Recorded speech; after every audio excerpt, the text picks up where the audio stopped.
At one point or another, every fleet manager was a brand new fleet manager. And I want to walk you through some of the things that a brand new fleet manager needs to know. First of all, you've got to know your fleet. And secondly, you must have accurate data. Used to be you could get away with your data on 3x5 cards in an Excel spreadsheet, and those days are gone. You've got to have accurate data. You've got to have a system that can give you back information on your fleet so that you can manage your fleet most cost effectively in this day and age. Third, you need to know what regulations and guidance and policy cover you and cover your fleet and impacts you on a daily basis. And finally, you need to know who can help you, because you're a new fleet manager. You need help getting started. You need help putting this all together, and there's a lot of people who have been doing this a long time that can help you. So, moving on, you need to know what your missions are. Is your mission transportation, cargo movement, trades and crafts, law enforcement, special purpose? Whatever your missions are, and every agency has a different mission. You have probably different missions within your agency. You need to know what they are, and you need to be able to identify them and match them up with the right vehicles to perform that mission. You need to know where your locations are. Is your fleet close enough that you can actually go out and touch it? Is it worldwide where you'll never touch it? Are the vehicles closely motor pooled where you can go to out to a motor pool and there's 20, 30, 40 vehicles, or are they dispersed so there's one, maybe two vehicles at each location? Do you have a worldwide operation? And how about your geography? Mountains, desert, what's your terrain? Is your terrain I-95, highway?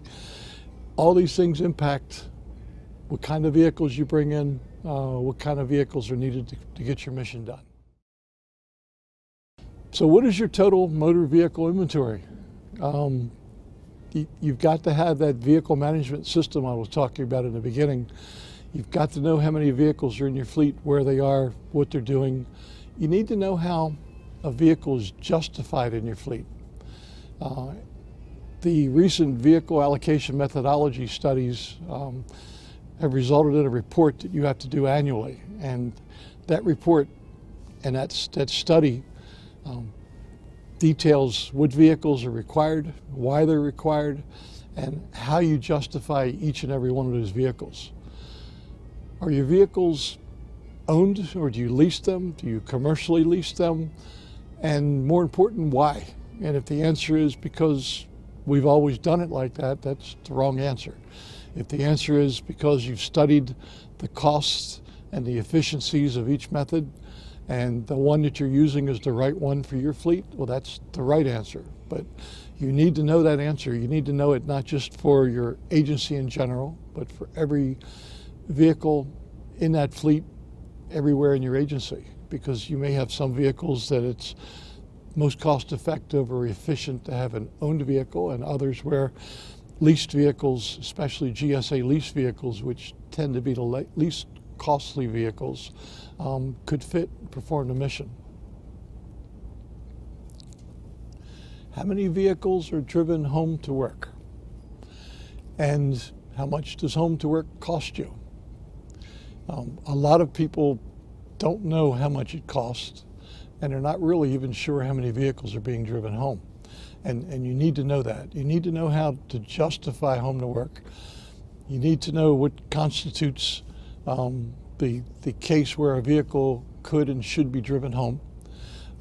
Good example is some law enforcement agencies allow every single law enforcement vehicle to go home every single night. It becomes a lot like a perk. And in cases where there's just no way everybody will respond ever at once, what I've seen done well in law enforcement, a really good example, is where they've taken the amount of people that could respond to the worst case, and those people were on call for that night, and then that list of people rotated. So the vehicles going home were only for those people who were on call that may respond. Everybody else, the vehicle stayed at work and they took their own personal transportation home. And I'm acting like that's an easy thing to accomplish, and it's not. You're dealing with a culture, and you've got to work on changing that culture. And it's slow and hard, but it can be done, and it should be done. And with the budget cuts that are coming, you've got to take a hard look at it.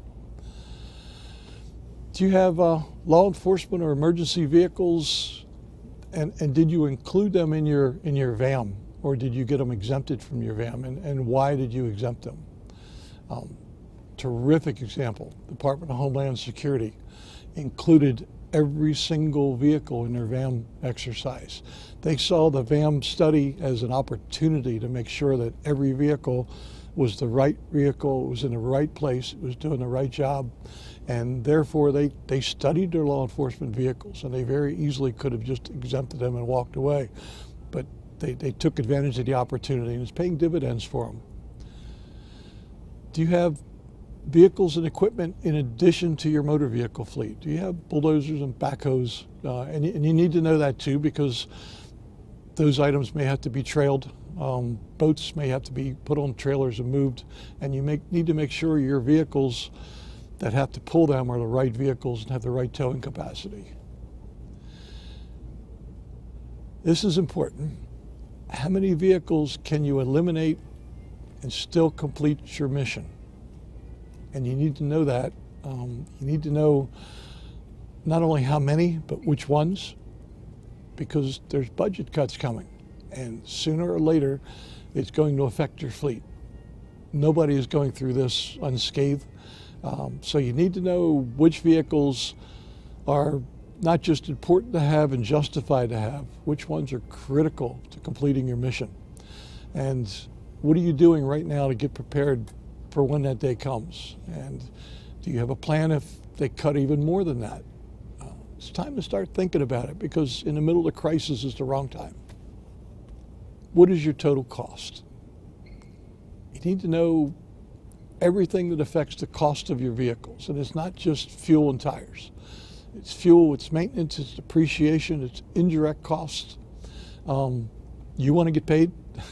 You're part of that cost. The garages, everything connected with that fleet is a cost, and you need to identify it. You need to include it in your cost of doing business, so that you know how much every single vehicle will cost you, per vehicle, per mile. In fact, cost per mile is one of my very favorite ways of measuring the efficiency of a fleet, because cost per mile takes in not just all the cost, but the utilization as well. And give you an example. If you've got 10 vehicles and they cost you $100 each a month, and they go 1 mile, your cost per mile for those vehicles is $100 per mile. If they go 100 miles per month, those vehicles cost you $1 per mile. So the cost of the vehicle times the use of the vehicle gives you your cost per mile. It's a great management tool, and you should be taking a look at it.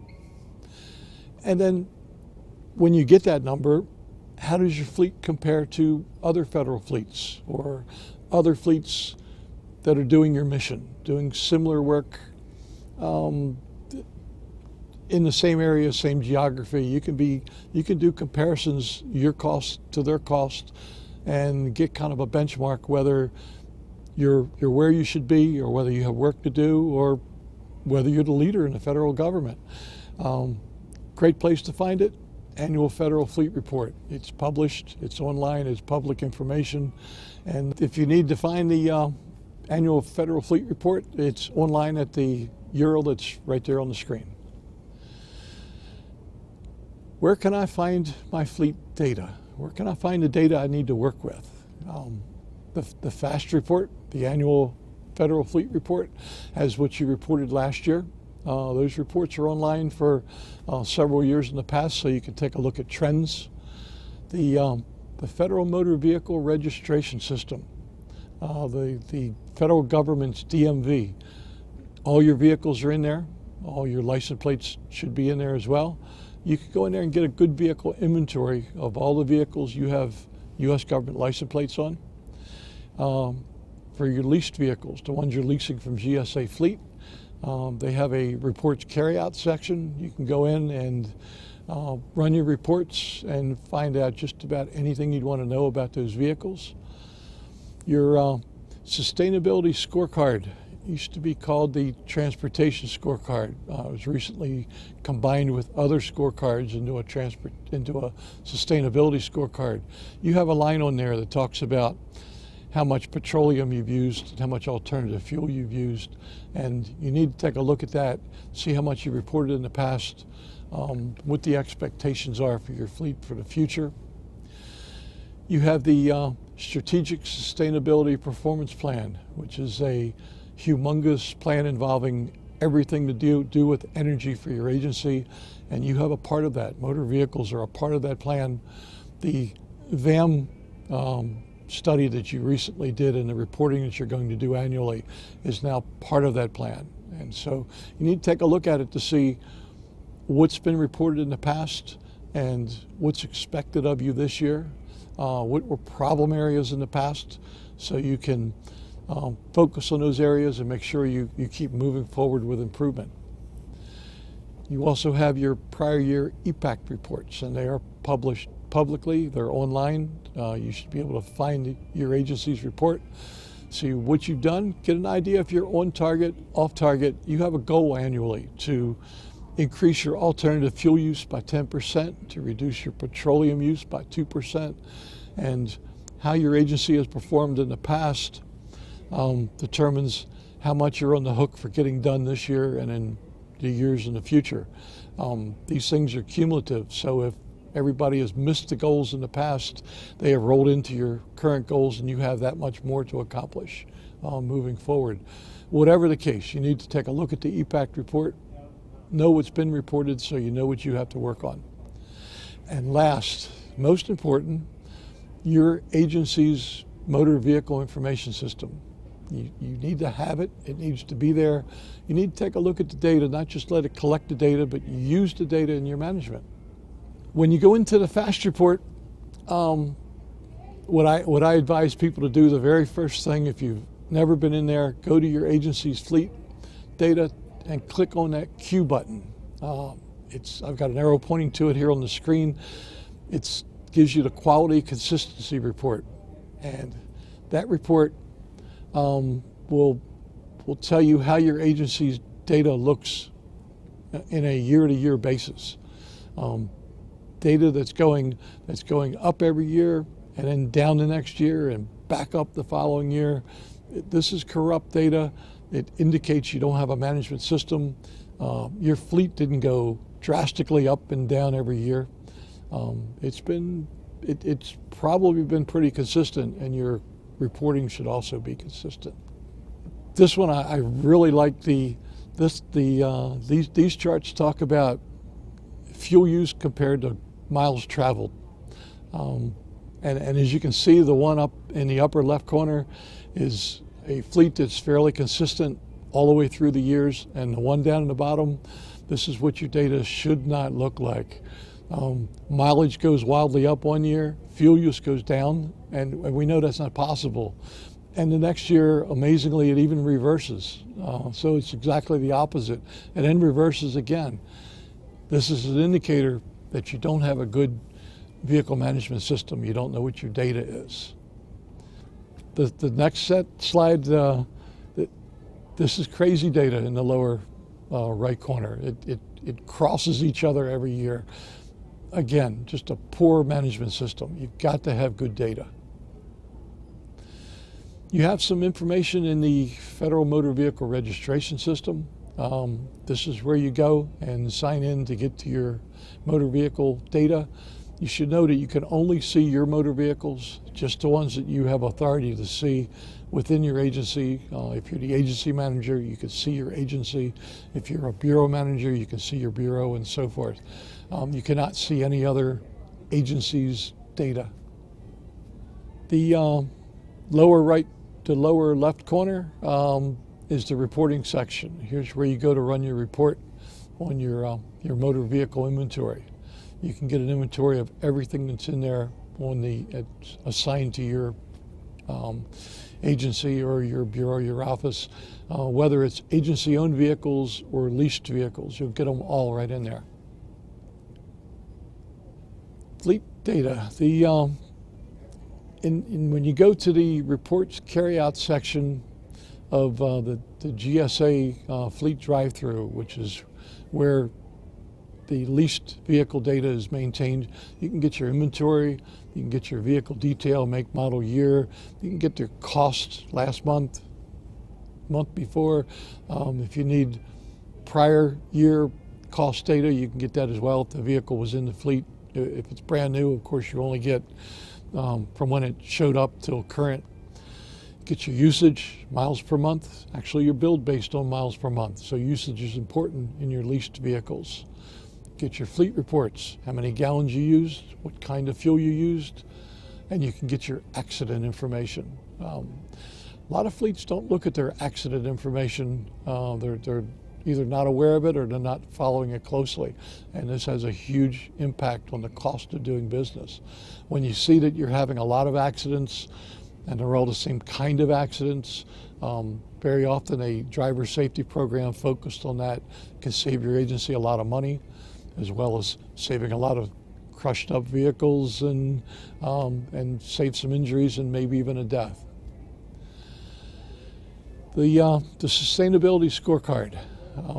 You need to know what actions are due next, because that scorecard has not just one line of reporting, it also has a list of goals that you're responsible for, and they're set at the beginning of the year, and you're responsible for getting them done during the year. Halfway through the year, you have to report on your progress, and at the end of the year, you need to have met your goals. So you need to go in, take a look at the scorecard. You need to know what's expected of you and what you need to complete by January. Agency vehicle management system is, as I've said over and over, just absolutely critical. You've got to have a viable system, and you've got to be able to go to it and find the kind of management data you need to determine the best vehicles for the best locations, the least costly way to accomplish your mission. You need to be able to identify vehicles that are poorly utilized and work to study them and potentially eliminate them. Take a look at the Federal Management Regulation 102-34. It's the Motor Vehicle Management Regulation. It contains absolutely a wealth of rules that apply to you, but also a wealth of information on how your fleet should be managed and the manner in which things should be accomplished. That guidance is a federal level guidance. It's high level guidance that applies to every agency. Be aware that the agency can write additional guidance that covers that. It can never be more liberal than the federal management regulation requires, but it can be more restricting. So your agency may have written a regulation or guidance that covers that, and you need to make sure you're aware of that. Just taking a look at the federal reg, that's not everything you need to follow. You need to take a look at your agency guidance. In a large agency, you may also have bureau guidance, so it's one more layer down. You know everything that applies to you. Understand what's due monthly. That's the next presentation, and as federal fleet managers, we're doing a lot of reporting, and we're going to go through what's due and when it's due. Understand that there's a mandate associated with each one of those reports. When you find your fleet policies, you need to understand them and know if they incorporate all the laws, the executive orders, the memorandums, the federal policy regulations, agency regulations, and maybe bureau regulations that apply to you. It's a lot you have to be aware of, but you need to know this to effectively manage your fleet. Where can you get some help? There's some tools available, great tools. The Department of Energy has a comprehensive federal fleet management handbook, and there's a link to that right here. It offers extensive guidance on right-sizing your fleet with a VAM. FMR Bulletin B15, requirements for the management information systems. That vehicle management information system I said is vital. It's actually required. There's a law that says you have to have it. B15 gives you the guidance on what needs to be included, what it needs to cover. Federal Management Regulation Bulletin B30 talks you through what you need to consider when you're completing a vehicle allocation methodology study. And then the alternative fuel vehicle information. It's including available alternative fuel stations, where you can find them for each fuel in your area. That's available at Department of Energy's Alternative Fuels and Advanced Vehicles Data Center. Another link on your screen. So where do you get help? Besides the tools, you can get help by collaborating with the other people in your agency that are managing vehicles. You can get help by contacting fleet managers at other agencies, especially other agencies that have a similar mission to yours. You can sign up, enroll in Fed Fleet. You can attend the annual Fed Fleet conference, the best place to find motor vehicle information specifically addressing federal fleet needs. You can attend meetings, workshops. There's a lot of places where you can get some help and collaborate with others doing the same kind of work you're doing, and that they used to be a brand new fleet manager just like you. You can also go to the GSA Office of Government-Wide Policy. The email address is right there on the screen. Send your question in, someone will give you an answer. If you have leased motor vehicles or you want to buy vehicles, the Office of Motor Vehicle Management can answer those questions about specifying vehicles or leasing your vehicles, and their email address is on here as well. I hope that this was useful information to you as a new fleet manager. Just know that there's a lot of people standing by that can help you get started. You've got a tough road ahead of you, but it's a good, rewarding career. Good luck.